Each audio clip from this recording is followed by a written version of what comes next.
자, 이제 시장 시그널과 또 기업 가봐야죠. 두 분 전문가 나와셨는데 월요일은 헤르메스 스탁의 김시윤 팀장과 다올투자증권의 이성웅 차장 조합으로 가겠습니다. 안녕하세요. 네, 안녕하세요. 안녕하세요. 네. 어서 오세요. 오세요. 안녕하세요가 복잡하고 안녕하세요가 돼버렸네. 네. 자, 웃으면서 갑시다. 시그널은 무엇이 있는지 김유정 아나운서 정리해 주시겠어요? 네, 오늘의 첫 번째 시그널은 AI 그리고 반도체에 대해서 함께 알아봐야 될 것 같습니다. 특히 오늘 국내 반도체 IT 투톱이죠. 삼성전자와 SK하이닉스가 각각 3%씩 조정을 받으면서 많은 분들이 주말 사이 간밤 과연 이 태평양 건너서 미국에서는 어떤 찬바람이 불어들어왔는지 궁금해하실 것 같은데요. 하나씩 함께 짚어보도록 하겠습니다. 지난주 연준에서는 금리 인하했지만 이 호재가 반영되지 않는 듯합니다. 일단 미국에서는 오라클 같은 경우에 큰 폭으로 하락했는데요. 오라클이 오픈 AI와 함께 맺었던 데이터 센터 완공 예정일이 기존 기대했던 2027년이 아닌 2028년까지 더 연기될 수 있다는 소식이 들려오면서 투심을 악화시켰습니다. 물론 오라클 측에서는 부인을 하긴 했지만요. 시장 같은 경우에는 AI 인프라를 짓는 게 생각보다 또 물리적으로 쉽지 않다라고 판단을 하기 시작했고요. 그리고 펄미라는 기업도 30% 넘게 폭락하기도 했습니다. 이게 바로 AI 데이터 센터 전력망 관련 기업인데요. 이 투자하기로 했던 핵심 투자자가 자금 지원 계획을 철회하면서 언제라도 AI 인프라 투자는 돈줄이 마를 수 있다는 그 불안감이 함께 전해지기도 했습니다. 그리고 또 실적이 잘 나왔던 브로드컴 역시 큰 폭으로 하락을 하기도 했는데요. AI를 제외한 나머지 사업은 돈을 그렇게 잘 벌지 않고 있다는 불안감이 들어오기도 했고요. 천문학적으로 AI에 돈을 쏟아붓고 있긴 한데 회수하는 속도가 너무 더디다라는 그 불안감과 경계 심리가 확산되기도 했습니다. 하지만 아직 이렇게 절망하고 투자를 철회하기엔 좀 이른 것 같은데요. 이번 주 그 핵심을 가를 중요한 일정들이 다수 남아있기 때문입니다. 일단 이번 주 미국 시간으로 수요일, 한국 시간으로 목요일 새벽이죠. 이 마이크론의 실적이 발표가 될 예정인데요. 이 삼성전자와 SK하이닉스와 동조화되는 마이크론이란 기업인 만큼 과연 버블론을 확산시킬지 아니면 시장에게 확신을 심어줄지 그 전략이 필요한 시점입니다. 이뿐만 아니라 호재가 있음에도 아직 오늘 시장에 반영되지 않은 뉴스들이 다수 있는데요. 특히 시장에서는 K-메모리 업체들이 내년도 영업이익 200조 원세를 열 수 있다는 기대감을 갖고 있기도 하고요. 특히 삼성전자가 이제는 테슬라와 애플에 이어서 AMD의 CPU까지 수주할 수 있다는 기대감이 오늘 시장 강하게 또 작용하고 있습니다. 이뿐만 아니라 SK하이닉스는 미국 인디애나 HBM 패키징 공장에 첫 삽을 뜬다는 소식이 들려오고 있는데요. 아직 호재가 온전히 반영되고 있지 않는 반도체 시장. 과연 흔들리는 투신 붙잡아야 하는 건지 또 어떤 종목을 저희가 공략해야 할지 그 전략 지금 바로 함께 세워보겠습니다. 자, 뭐 연쇄적인 거죠. AI 산업에 대한 당장의 수익성 의구심. 이건 뭐 어제 오늘 일은 아니고 이미 뭐 어느 정도는 받아들이는 분위기였는데 좀 확산이 되니까 의구심이 조금 더 의심으로 그리고 이제는 퀘스천 마크가 줄줄이 붙어버리는. 그러면 이제 뒤에 뭐 붙는 산업들이죠. 데이터 센터 그러면은 당장 저렇게 지을 필요 있겠어? 거기에 그럼 전력망은 또 확충할 필요가 있겠어? 뭐 이렇게 자꾸 뒤로 가면 반도체 그러면은 당장 가격이 올랐는데 뭐 많이 쓰이겠나? 이렇게 되면은 이제 영향을 다 투자 심리에 악영향을 주잖아요. 어떻게 이것을 풀어봐야 될지 자, 일단은 이성웅 차장부터 한번 풀어주시죠. 일단은 이제 AI 버블론이나 이런 부분이 좀 자주 나오는 게 좀 그 심리가 좀 많이 불안해지는 상황인데, 하지만은 AI 쪽에서의 산업에 대한 어떤 좀 발전 속도는 좀 변함은 없거든요. 근데 이제 주가라는 특성상 뭐 이런 부분에 있어서 불안감이 반영이 먼저 되고, 그리고 계속해서 이제 수익률을 이제 관련 기업들한테 AI 투자한 기업들한테 이 수익을 계속해서 지금 빨리 좀 앞당기라는 요구가 지금 계속해서 나오고 있는 상황인데, 근데 좀 큰 그림으로 본다고 한다면 저는 변함은 없다라고 좀 생각이 되고 있어요. 네. 뭐 그렇기 때문에 저는 어떤 브로드컴 이제 주가에 대한 급락이라고 볼 수 있겠는데, 하나의 좀 이벤트 같은 느낌도 많이 들고, 뭐 브로드컴도 주가가 좀 많이 오른 상태에서 뭐 매출이나 이익 같은 경우에는 올라가는 추세잖아요. 물론 이제 이익률은 이제 에이직 쪽에서의 뭐 특수상 좀 떨어지는 부분도 좀 있긴 하지만 제가 봤을 때는 큰 그림은 변함은 없다. 물론 이제 주가 떨어지는 부분은 어떻게 보면 건전한 좀 발작이라고 좀 생각이 되고 있어요. 큰 그림은 변하지 않고 우리 지금 오픈AI가 내놓은 GPT 5.이나 여러 이제 내놓은 시기가 점점 빨라지고 있거든요. 뭐 그러기 때문에 AI에 대한 수익성에 대한 이런 좀 재무 구조나 이런 부분에 있어서 계속 지금 태클을 거는 상황인데 이거는 주가가 많이 올라왔기 때문에 하나 둘씩 나오는 잡음이라고 좀 생각이 되고 있거든요.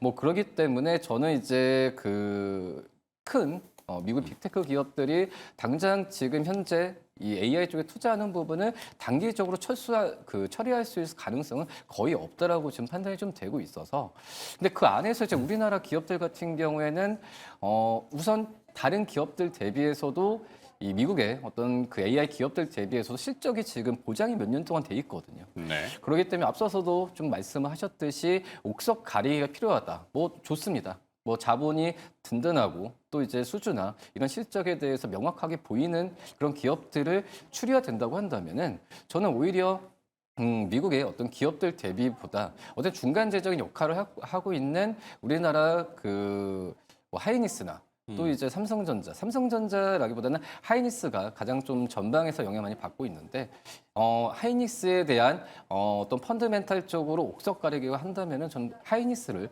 오히려 더 미국 기업들 대비해서 매수하는 관점이 더 낫지 않을까라고 판단되고 있고 네. 삼성전자는 약간 좀 그냥 이 현재 흐름에 HBM이나 이쪽에서의 반도체 지금의 등락폭에 좀 연동하는 느낌이 좀 많이 들거든요. 그렇기 때문에 직접적인 영향을 받는 게 우리나라 기업으로서 SK하이닉스이기 때문에 오히려 저는 하이닉스 좀 떨어졌을 때 좀 매수하는 전략이 괜찮지 않을까라고 좀 판단됩니다. 말씀 쭉 들어보니까 맥락은 그거네요. 결국에는 투자자들의 조바심이 촉발을 한 거다. 뭐 당연할 수 있죠. 투자를 했는데 내가 이거를 엑시트하고 환수를 하고 이익을 보고자 하는 그 욕구가 있기 때문에 기업들한테 투자한 기업이 빨리 수익성을 보여줘야지라고 하는 거죠. 기업이 뭐 뚝딱 뭐 도깨비방망이는 아니고 기다려주세요 하다가 이게 이제 최근에 촉발된 어떤 의미인 것 같고. 저는 개인적으로 보면은 이제 포모 현상이라고 하잖아요. 포모? 네, 최근에 좀 많이 SK하이닉스나 또 이제 미국의 기업들도 예를 들어서 주가 많이 올랐을 때 샀던 네. 그런 투자자 분들에 대한 어떤 우려감이 또 이런 부분은 좀 촉발하지 않나라는 생각도 많이 들거든요. 오히려 오랜 기업에 대해서 오래 전부터 주가에 대한 매수 관점을 유지하고 지금 몇 년 동안 계속 보유하시는 어떤 투자자분들 같은 경우에는 지금 당장 수익이 아니라 몇 년을 좀 보고 있거든요. 네. 그렇기 때문에 약간 포모 현상에 의한 투자자들에 대한 그런 좀 우려감도 좀 이 변동성을 좀 키울 수 있지 않나라고 좀 그렇죠. 판단됩니다. 그래서 그거를 막기 위해서 미국은 금리를 인하했고 우리는 금리 인하가 좀 안 되니까 오히려 국부 펀드 같이 돈을 좀 푸는 우회적인 방법들을 선택해서 표방했는데 시장이 아직은 그거를 조금 의심하고 있는 것 같고 사실 VC라는 벤처 캐피탈을 많이 들어보셨을 텐데 저희 입장에서는 좀 러프하게 얘기하면은 VC를 합법적인 기업형 고리 사채 업자라고 저희가 얘기를 하거든요. 이게 좀 안 좋은 표현인데 VC 하시는 분들은 또 항변하실 수 있지만 투자를 해놓고 IPO 하면 물량을 다 엎어버려요. 엑시트 하니까. 그러니까 왜냐하면 자기 돈으로 투자한 게 아니라 또 투자자들이 뒤에 쭉 있거든. 그러니까 이런 구조들이 장기 투자를 못하게 해서 넣었다가 빨리 빼야 되니까 산업 자체가 좀 태동하려면은 좀 그런 정책들이 필요하죠. 주식시장도 마찬가지고. 그래서 장기 투자하면 세제 혜택을 좀 주려고 당국도 고민하는데 아직은 현실화되고 정착화되는 데는 좀 시간이 있는 것 같고. 자, 서론이 길었습니다만 어찌됐건 AI 버블로는 결국엔 돈 문제다. 맞습니까?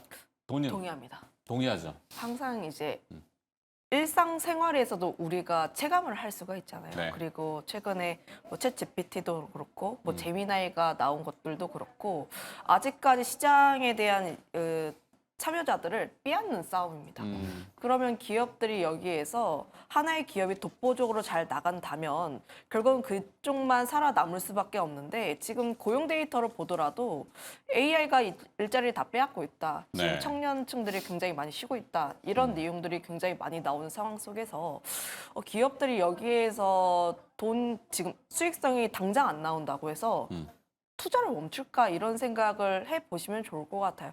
그런 큰 틀에서의 방향성은 크게 변화하지 않았고 지금 당장에 그러니까 굉장히 우리는 아무래도 AI라는 섹터가 올라가면서 너무나 놀라워하다 보니까 항상 투자자분들께서 그런 것들을 원하시는 것 같습니다. 네. 언제나 놀라운 무언가를 계속해서 내놓기를 바라는데 다만 그거 같은 경우에 초기 단계 그러니까 1, 2년 같은 경우는 그럴 수가 있긴 한데 지금 같은 경우는 그런 폭발적인 시장보다는 약간 그게 조금씩 줄어들면서 안정화가 되는 그런 시장에 대한 초기 단계라고 보시면 좋을 것 같아서 저 역시도 지금 같은 경우에는 시장의 투자자들이 약간의 기대치가 너무 높았던 것 플러스로 사실 단기간에 성과가 안 나오다 보니까 조금 차익 매물이 나온 것이 아닐까라는 생각을 가지고 있어요. 그런데 네. 지금 반도체를 보면은 모든 산업에 AI가 붙고 있습니다. 우리가 그렇죠. 뭐 생활하는 뭐 기기도 그렇고 아니면 이제 뭐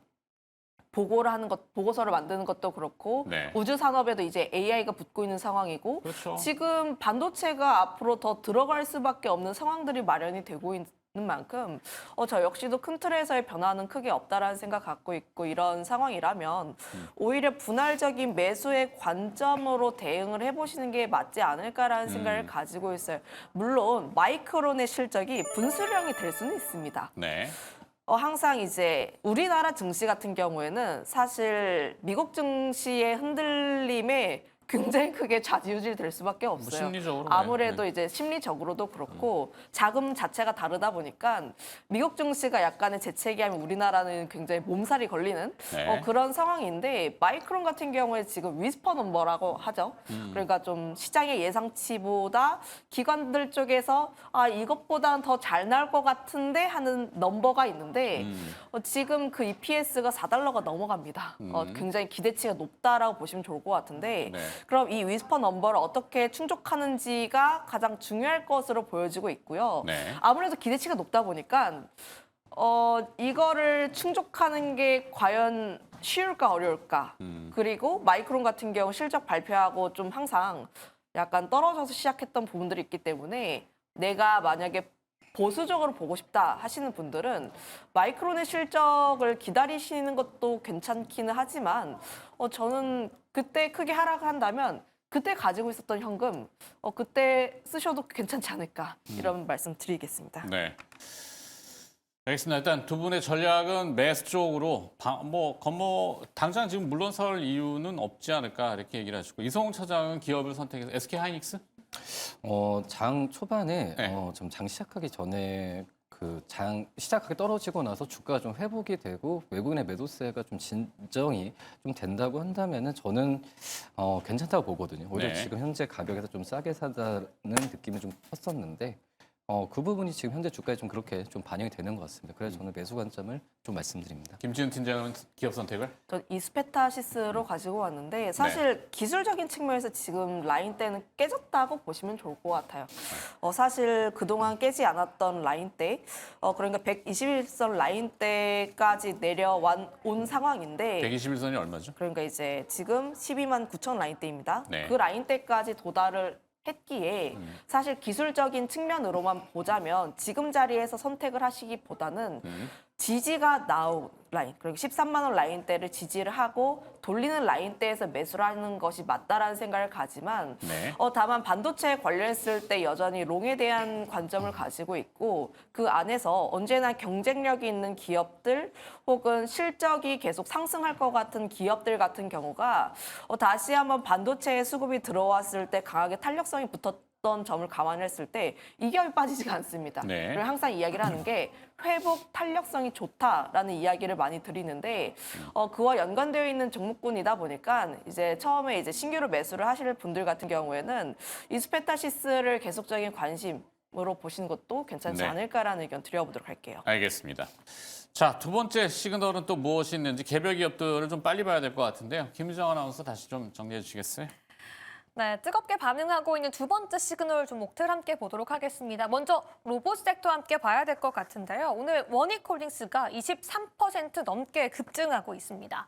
자회사 원익 로보틱스를 통한 기대감도 있긴 한데요. 특히나 PER을 기준 0.2배밖에 되지 않는다라는 극단적인 저평가 매력 속에 오늘 하루 로봇 섹터 내에서 대장주로 떠오르고 있습니다.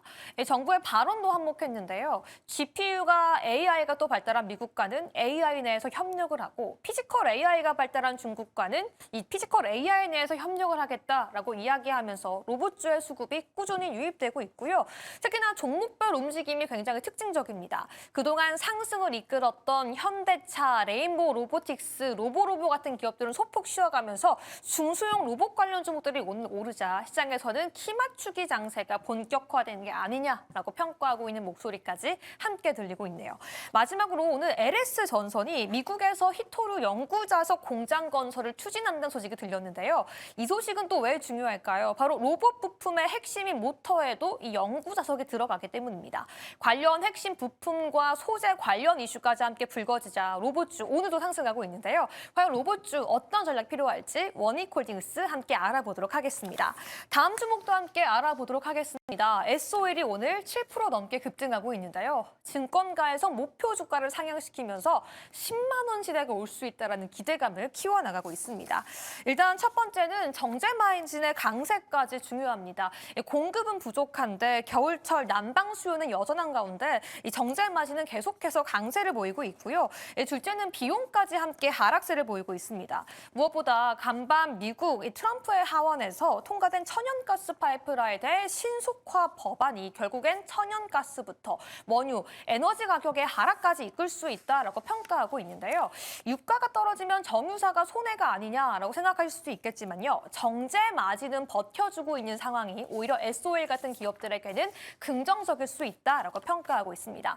마지막 핵심은 여천 NCC의 구조조정에 반사수혜를 받을 수 있다라고 평가하고 있는 것 같은데요. 국내 석유화학의 상징과도 같았던 여천 NCC가 구조조정을 하자 그 모든 물량을 SOL이 가져갈 수 있다라고 시장은 기대하고 있는 점도 오늘 주가의 상승까지 연결되고 있습니다. 과연 급등하고 있는 두 종목 어떤 전략이 필요할까요? 지금 바로 함께 알아보시죠. 네, 두 번째 시그널은 전기차, 2차 전지, 로봇, 결국에는 자석이 문제고 그 핵심이다. 그래서 히토류지, 이런 거 개념 아닌가 싶은데요. 연구자석, 초전도체 또 이슈까지 가면은 물리적으로 너무 깊게 들어가서 그렇고. 자, 여기에 원익홀딩스가 오늘 뭘 던졌길래 이렇게 주가가 또 반응하나요? 일단은 이제 원익 로봇에 대한 로보틱스에 대한 어떤 그 원익홀딩스가 이제 지주사잖아요. 지주사는 원익 로보틱스가 있나 봐요, 차에서? 예. 어. 지금인데 근데 이제 어떻게 보면은 이 원익 그 홀딩스 이 지주에서는 원익 QNC, 원익 IPS, 원익 머티리얼 그러니까 반도체 쪽에서의 장비 이 소재 이쪽으로의 이미지였다면은 네.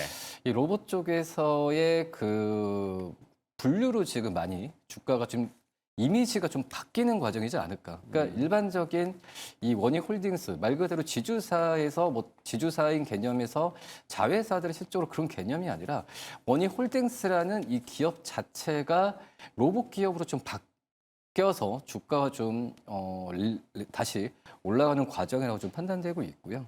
그러니까 9월부터 11월까지는 이 반도체 업황에 대한 호황으로 주가가 급격하게 좀 상승했잖아요. 지주사 쪽에서도. 근데 지금 주가가 11월 달 조정을 받고 다시 한번 오늘 크게 오르는 부분을 본다고 한다면 이 원익홀딩스가 계속 로봇 관련주로 이제 분류가 되면서 가고 있는 과정인데 그만큼 이제 어떤 지주사 개념을 접근한 게 아니라 원익홀딩스가 이런 그 이미지가 바뀌면서 주가가 좀 많이 간다라고 좀 생각이 되고 있고 다행히 그전에는 이제 9월부터 주가가 원익 QNC도 그렇고 원익 IPS도 그렇고 이 장비 쪽에서의 실적에 대한 부분이 가시화가 되는 과정으로 지금 주가가 좀 많이 올라가고 있는 상황인데 원익 홀딩스가 원래 이 로봇 쪽이나 신사업 쪽에 주가 그 투자를 많이 하면서 홀딩스 자체의 실적 자체는 그렇게 좋지 않았거든요.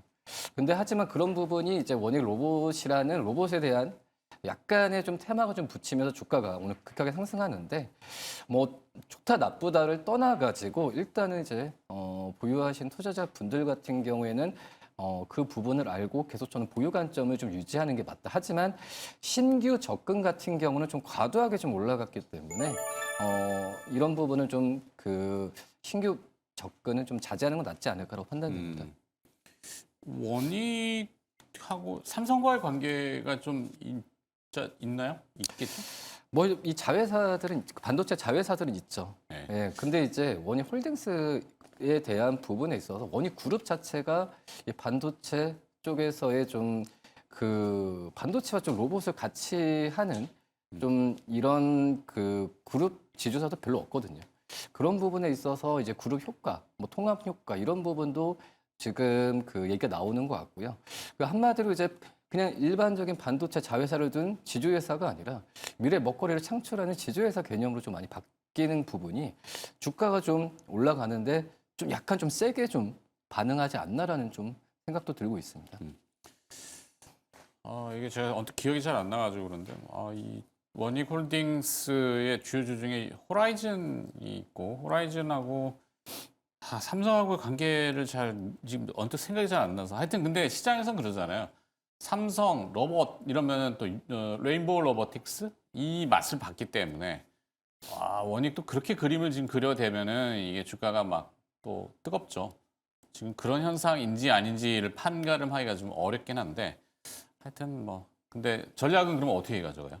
저는 이제 일단 관망 좀 관망으로? 말씀을 드리도록 하겠고요. 뭐 좋습니다. 신사업, 뭐 로봇에 대한 산업은 부정할 수 없으니까 좋긴 네. 한데 약간 좀 말씀드렸다시피 지주회사면 솔직히 그 실적이 들어온 다음에 같은 주가 반응하는 게 원래 정상적이잖아요. 네. 근데 그게 아니라 약간 그 이미지에 대한 바뀌는 부분에 있어서 주가 오르는 부분은 좀 변동성을 좀 키울 수는 있다라고 좀 생각되거든요. 네. 뭐 그렇기 때문에 저는 약간 관망 부분 알겠습니다. 말씀드리겠습니다.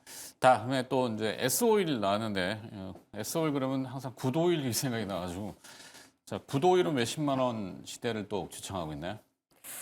뭐 이제 오늘 이제 에스코일이라든지 화학 쪽에서의 좀 강세 흐름들이 나오고 있는데 전반적으로 유아 업종이 다 그래요? 뭐 네, 지금 뭐 대한유화도 그렇고 지금 S-오일이 좀 크게 올라가고 있는 흐름들이 나오고 있는데 S-오일은 오늘의 항상 뭐 고배당 트리거는- 얘기만 하잖아요. 오늘의 연말되면. 트리거는 이제 리포트가 나왔습니다. 목표 주가 상향에 대한 리포트가 나왔는데 네. 오늘 시장에서 또 보면 목표 주가 상향 리포트가 많지는 않아요. 그런 상황 속에서 나왔다라는 점이라 보시면 좋을 것 같고 시장이 또 그 안 좋다 보니까 또 이제 쓸 수밖에 없는 제품들 이런 쪽에 대한 관심도가 조금씩 올라간 것은 아닐까라는 생각 갖고 있습니다. 필수 다만 소비, 유틸리티. 네. 오늘 상승이 이렇게까지 크게 올라갈 일이었나라는 생각을 갖고 있는데 이제 리포트가 나오면서 급등하고 있는 흐름들은 뭐 이제 최근에 많이 생기긴 해요. 그래서 최근에 목표 주가 상향 리포트들을 계속해서 봐야 하는 이유이기도 하고요.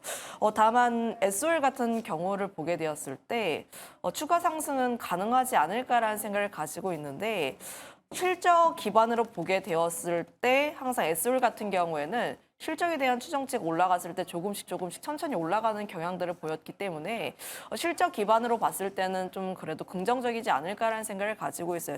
항상 우리가 뭐 유가에 대한 내용들을 이야기를 할 때 네. 그러니까 주유할 때 많이 생각들 하시는데 사실 유가가 좀 낮긴 합니다. 하지만 이제 지금 유가에 대한 부분들보다는 마진 구조에 대한 부분에서 영업이익에 좀 크게 개선이 된다라는 내용이라 보시면 좋을 것 같은데 지금 뭐 산유국이 정유사에게 주는 가격들 자체가 낮아지고 있고 그거에 따라서 손해보다는 이익에 대한 측면이 조금 더 크다라고 보시면 좋을 것 같은데 거기에 따라서 방향성이 그래도 마진이 좀 내년 1분기까지는 좋아지는 흐름들이라 보시면 좋을 것 같아서 실적 방향으로 보게 되었을 때 플러스 알파가 되는 요소들이 많다라고 보시면 좋을 것 같고 보통 이렇게 이제 좀 대형 쪽에서 실적에 대한 측면이 좋아지는 기업들 같은 경우에는 수급들이 잘 들어오는 측면들이 굉장히 많습니다. 다만 이런 종목군들, 그러니까 네. S-오일이라든지 이런 정유화학 종목군들 같은 경우에는 많은 분들께서 기대하시는 것처럼 화끈한 섹터들은 아니에요, 사실. 네. 언제나 좀 천천히 느릿한 이런 내용들이기 때문에 사실 오늘 시장에서의 급등한 부분들은 급등했다 정도로만 보내주시고 내가 이런 쪽에 대해서 관심이 있으신 분들 같은 경우에는 눌렸을 때 접근을 하시는 게 맞습니다. 이 종목이 이제 단기간에 승부를 보는 종목군이 아니라 중기로 실적 개선에 대해서 조금 더 포커스를 맞춘다면은 높은 가격에 살 필요는 없다라는 네. 의견 드려보도록 할게요. 알겠습니다. 좀 따라갈 건 아닌 것 같다. 네. 조정 시 관심 뭐 그렇게 제안을 좀 두셨네요. 자, SO일까지 봤고요. 그다음에 다른 기업들은 또 무엇이 있는지 알아보죠. 네, 마지막 시그널 함께 점검해 보겠습니다. 먼저 한화 시스템인데요. 우주부터 바다까지 모든 걸 섭렵할 수 있을까요? 그 주가 상승의 이유 함께 짚어보도록 하겠습니다. 일단 무엇보다도 스페이스X에 대한 기대감까지 함께 가져가고 있는데요. 이 제주의 우주센터를 준공하면서 단순히 그동안 수작업으로 만들던 인공위성 등이 이젠 정말 제조업 형태로 발전할 수 있는 연간 100기를 만들 수 있다는 기대감까지 함께 더해져 있습니다. 특히나 하나그룹 자체는 우주 반도체까지 함께 개발에 착수했다라는 소식을 전했는데요. 이렇게 우주 관련된 이슈도 가득하지만 바다 기대감도 가득하게 전해지고 있습니다. 지난 12일 호주 정부가 하나그룹의 오스탈 지분 인수를 전격 승인했는데요. 오스탈 같은 경우에는 미국에서 군함을 만들 수 있는 조선소를 갖고 있는 회사입니다. 이 그룹의 지분을 인수하면서 하나그룹, 하나시스템 자체가 미국의 군함 사업에 뛰어들 수 있다는 기대감 더해지고 있는데요. 우주부터 바다까지 한화 시스템 그 주가의 상승을 견인할 수 있을까요? 관련 내용 함께 알아보셔야 될 것 같습니다. 다음 종목도 함께 알아보도록 하겠습니다. 현대건설, 원전주 그 주가의 하락이 좀 이어지고 있는데요. 그 이슈는 바로 미국에서 근본적인 원인이 들려왔습니다. 미국에서 SMR 대표 기업이죠. 오클로가 급락세를 보였습니다. AI 시대에 전력이 부족하고 SMR, 원전, 건설 관련된 기업이 중요하다라는 예측이 있었지만 오히려 거기에 제동이 걸리면서 실망감에 국내 원전, 건설 관련 종목들이 함께 약세를 보이고 있는 겁니다. 거기와 덧붙여 국내 건설 업종까지 전반적으로 약세 분위기인데요. 우크라이나와 러시아 관련된 재건 기대감도 이제는 약발이 다 했다고 평가하고 있습니다. 과연 무너지고 있는 현대건설 주가, 하지만 여전히 원전 기대감 키워봐도 괜찮을까요? 관련 내용들 지금 바로 함께 알아보시죠.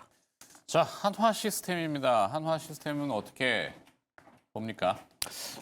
일단은 저는 이제 매수 관점으로 좀 말씀드리고 분위기가 뭐 나쁠 건 하나도 없다라고 네. 좀 생각이 되고 있고 지금 이제 저는 여러 뭐 다른 부분은 약간 좀 테마성으로 갈 수 있겠지만 일단은 제 군함 사업 쪽에서의 하나 시스템 지분이나 그리고 이 하나 시스템이 어떤 방산 쪽으로 이제 구분이 된다고 하더라도 이 하나 ICT라는 그런 사업 쪽에서의 그 방산 모멘텀을 갖고 있기 때문에 일반적으로 방산 품목을 그 제조하는 다른 방산 기업들 대비해서도 저는 좀 특수성은 좀 있다라고 좀 생각이 되고 있고요. 이 방산 쪽에서의 그 방산 쪽은 실적주죠. 근데 이 부분을 옥석 가리게 필요하다라는 것보다도 하나 ICT는 거기에 더해서 다른 이제 방산 그 품목도 AI 쪽과 많이 얘기가 좀 나와주고 있는데 그런 부분에서 가장 앞서 있는 게 이제 하나 시스템이라고 생각이 되고 있고요. 그렇기 때문에 어떤 다른 어떤 방산 품목 쪽에서의 개별적으로 관련돼 있는 뭐 소재나 이런 게 있겠지만 하나 시스템의 이 기술력 자체가 모든 방산 부분을 아우를 수 있기 때문에 뭐 주가가 오늘 좀 오르지만은 최근에 그렇게 많이 오르진 않았거든요. 네. 그렇기 때문에 전 매수 관점도 괜찮다라고 판단됩니다. 네, 알겠습니다. 이성훈 차장은 한화 시스템은 매수 전략을 제시해 주셨고, 김시은 팀장은 현대건설인가요? 네, 현대건설이고 이제 아무래도 원전 관련했을 때 관련 종목군이 그래도 반도체, AI 그리고 원전 이런 순이다 보니까 당연히 미국 시장 흔들리고 우리나라에서 반도체 흔들리다 보니까 흔들릴 수밖에 없지 않을까라는 생각을 가지고 있어요. 특히나 현대건설 같은 경우에는 페르미와 이제 원전 4기에 대한 피즈 계약도 체결했던 만큼 네. 미국 시장에서 크게 흔들렸던 이유가 페르미가 이제 데이터 센터 한다 하면서 30% 폭락했고 그거에 따라서 버블론 또 부각되는 거 아니냐 이런 내용의 스토리이기 때문에 사실 현대건설 같은 경우에 약간의 노이즈는 끼어 있습니다. 다만 가장 중요한 것은 현대건설이 원전에 대한 산업을 지을 때 과연 빼놓을 수 있는 기업인가를 감안을 하면 그건 아니다라고 생각을 하고 있어요. 결국 원전이라는 사이클 그리고 미국 쪽에 대한 전력 수요에 대한 흐름들을 보면은 여전히 증가세가 계속 나와주고 있기 때문에 약간의 노이즈는 있을 수는 있어도 저는 앞서 이야기했던 것처럼 AI 사이클이라든지 이런 산업들 같은 경우에 계속해서 크게 보고 있는 만큼 관련했을 때 분할 매수에 대한 관점으로 보시는 게 맞지 아, 않을까라는 지금 의견 질문은 드리겠습니다. 현대건설 떨어지는 칼날에 버릴까는 뭐, 버릴까? 매도할까를 오히려 김지은 팀장은 아니야. 분할 매수 전략이 지금은 맞아. 이렇게 얘기하는 거죠? 네, 분할 매수 전략이라고 보시면 좋을 것 같고 네. 다만 제가 이제 반도체는 매수이고 이제 원전 쪽은 분할 매수인데 반도체가 먼저 움직여야지 원전 쪽에 따라 움직일 겁니다. 그래서 이제 순차적인 의미를 둔다라는 의미에서 분할 매수라는 표현을 좀 썼습니다. 알겠습니다. 자, 현대건설은 어찌됐건 매수 전략, 그다음에 아까 이성훈 차장 하나시스템도 매수 전략 이렇게 정리하면서 마무리하도록 하죠. 헤르메스 스탁의 김시은 팀장과 다올투자증권 이성웅 차장이었습니다. 고맙습니다.